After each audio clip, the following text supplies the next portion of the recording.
المدينة تعيش ساعات من الصمت والسكون، وقلوب أهلها يملأها الشجن والحزن. إنها مشاهد عصيبة ولحظات أليمة تمنعهم من الوصول إلى مسجد الحبيب صلى الله عليه وسلم، لكن حالهم كحال العالم أجمع.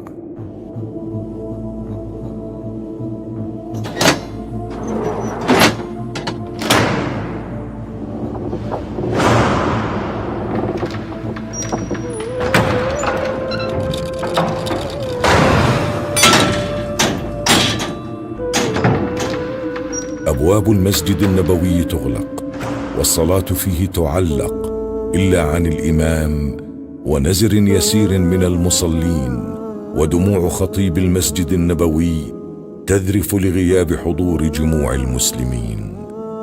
وبعد عباد الله، فاجعلوا بيوتكم قبلة وأقيموا الصلاة. اجعلوا بيوتكم قبلة وأقيموا الصلاة، واغرسوا في دوركم رياض الجنة، واذكروا الله، وانشروا مصاحفكم، واتلوا كتاب الله، وطوبى لمن كان. لقد ضرب وباء كورونا أرجاء العالم، وانتشر فيه انتشار النار في الهشيم، وأصبح الخطر على النفس عظيما. فبعد اجتياحه للمملكة وارتفاع حالات الإصابة به، اتخذت الجهات المعنية مجموعة من الإجراءات الاحترازية المكثفة، أولها إيقاف العمرة والزيارة، وحيث إن المسجد النبوي الشريف من الأماكن التي يجتمع فيها آلاف المصلين.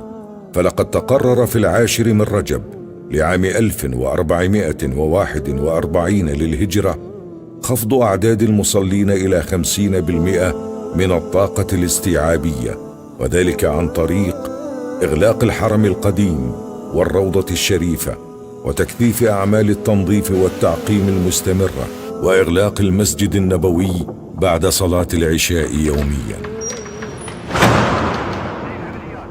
وبعد اكتشاف أول حالة إصابة بفيروس كورونا المستجد في طيبة الطيبة، تقرر ولأول مرة في ليلة الجمعة 24 من رجب لعام 1441 للهجرة تعليق حضور المصلين إلى المسجد النبوي.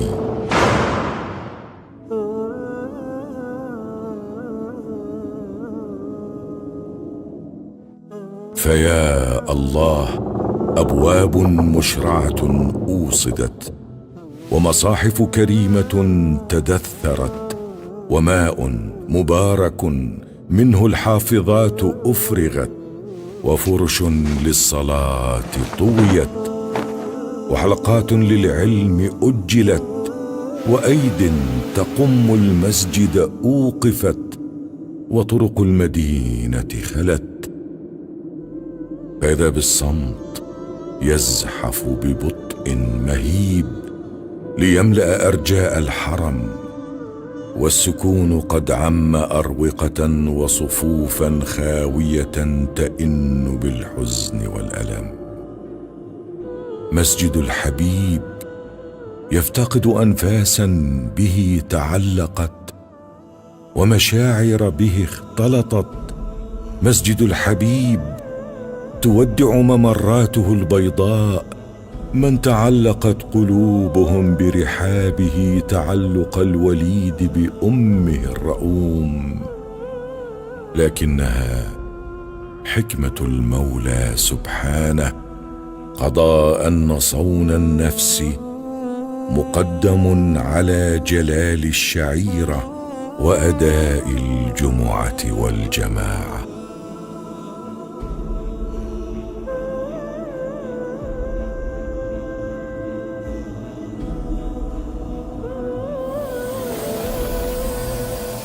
انقضى شهر رجب، ومضى شهر شعبان، وما يزال الوباء ينتشر ويمتد، والخطر يشتد.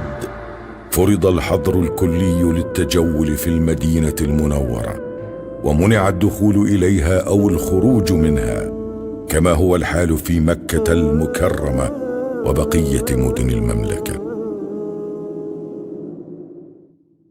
يجب علينا جميعا أن نتعاون مع ولاة أمرنا حفظهم الله في التقيد بهذه الإجراءات الاحترازية، لأن فيها مصلحتنا جميعا وحفظ أبداننا وأنفسنا وأرواحنا، ومن أعظم مقاصد الشريعة حفظ النفس.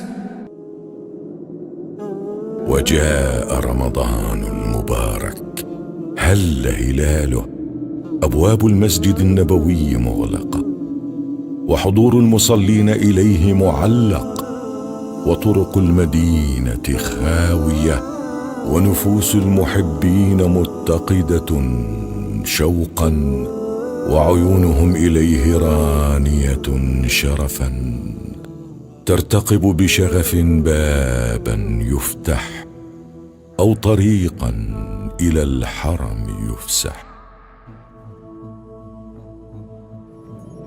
وشخصت الأبصار أمام قناة السنة لمتابعة الخطب والصلوات وسماع الأذان والتلاوات. رمضان في مسجد الحبيب فريد وعجيب، أقيمت صلاة التراويح والتهجد بصفوف فارغة وأروقة لم تعد عامرة، وخفضت صلاة التراويح إلى 5 تسليمات لا أكثر. رحماك يا رب رحماك. مر رمضان وجاء العيد ولا جديد. أدى الناس صلاتهم بين جدران بيوتهم ونفوسهم تهفو من بعيد، لكن البشر والأمل في الآتي سلوى المؤمن برب عظيم.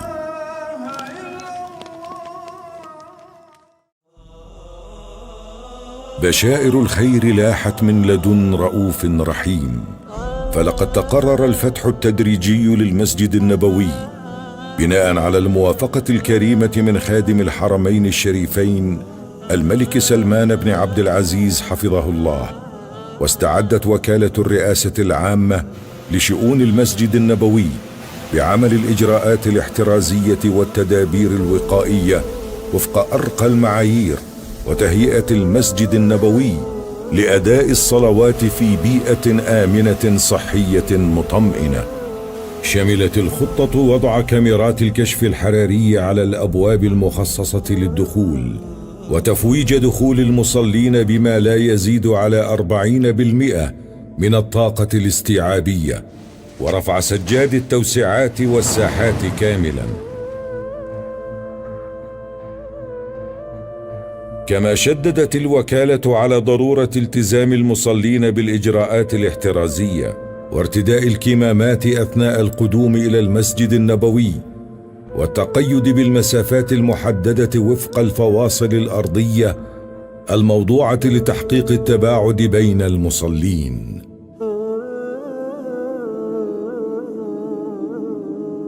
سرى الخبر في أهل المدينة، وحث الشوق والاشتياق إلى المسجد محبيه.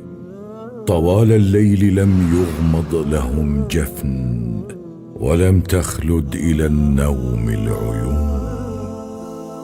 والله شعوري فرحة عظيمة ولله الحمد. فرح جدا حتى ما نمت، العادة أنام، اليوم ما نمت. اي والله ما نمت، كنت فرح وخفت ياخذني النوم ولا احضر الصلاة.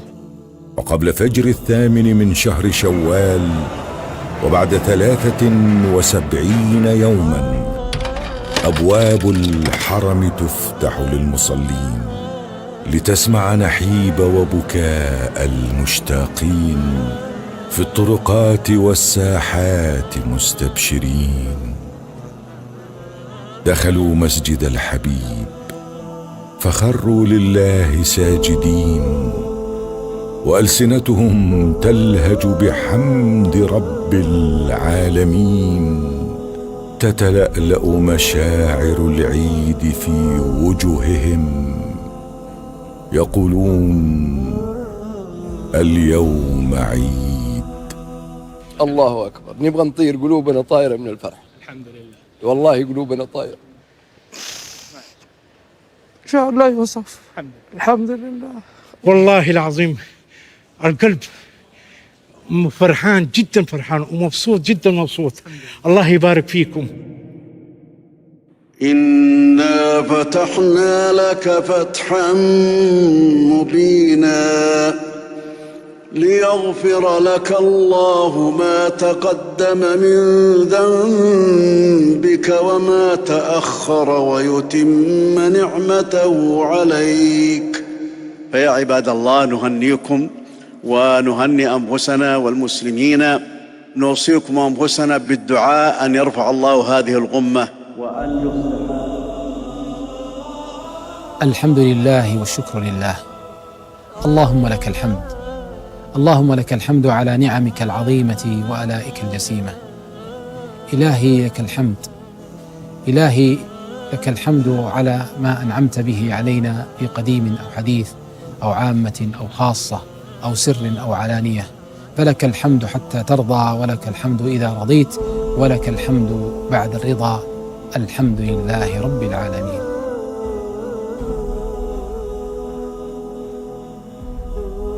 سنظل نرددها في السراء والضراء. اللهم لك الحمد.